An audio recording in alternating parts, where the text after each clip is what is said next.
Hi there and welcome back to the show. We're talking about hot water today in our how-to project because as all experienced RVers know, everybody wants to have hot water when you're out there RVing, but we don't want it too hot, right, Bill? Yeah, that's my point. And typically all these water heaters now come with a 140-degree thermostat, and it's too hot. Now, Atwood does make an adjustable thermostat, and that's what we're going to install today. Right outside. Yep, we got to go outside and do it. Let's get to it. Okay.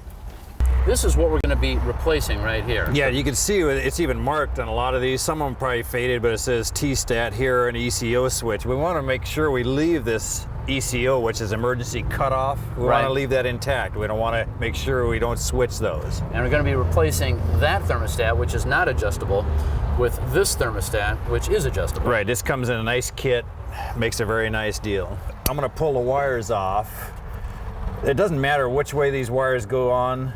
It's all the same, but you might as well put them the same. And I'm going to trim this.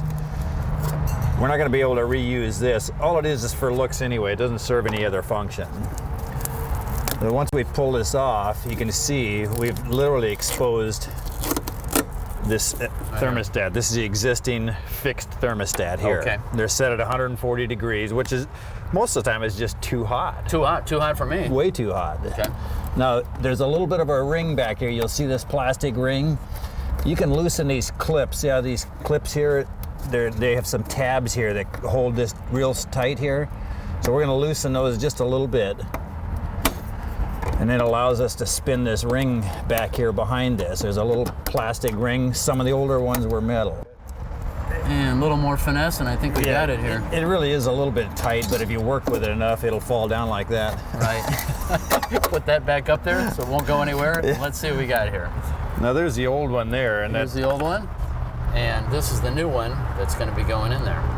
And how hard is this installation? It's a little bit tricky, but it's not bad. And you want to make sure that this comes in contact with the tank back here. Right here. So we're going to have to bend these tabs a little bit to make room for this bigger one because it won't quite fit with these tabs in place. They've changed it. Obviously, it's a little different. So bend your tabs back and give yourself some clearance. Make sure you get this spring in there because the spring is what keeps the pressure against this. I see.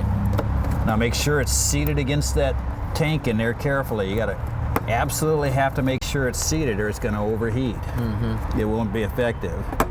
There's your last leg, and I think we're in there. Yeah, it's a little bit of a tight fit, but it's worth it. And then we have these adapters here that go for the wiring. Some of the older models had the larger spades, and the newer one has the smaller spade, so they give you an adapter to run it to the smaller spade. And make sure that that stays up against the tank. Right. And then your wires go on here, one on each side. And the beauty of this now is you can adjust the temperature. Absolutely. Now, they don't give you temperatures on the front of it, but they do give you some letters, so it's a matter of experimenting. Maybe start in the middle, and you can see it's just a matter of turning this all the way left is down low, and all the way to the right is up high. So where would you set it? Right in the middle right now? Well, usually I set them about in the middle and then have the customer set them to suit themselves. So now you can adjust the thermostat. It won't be a roaring 140 degrees. You won't get burnt every time you take a shower. Well done, Bill. Huh?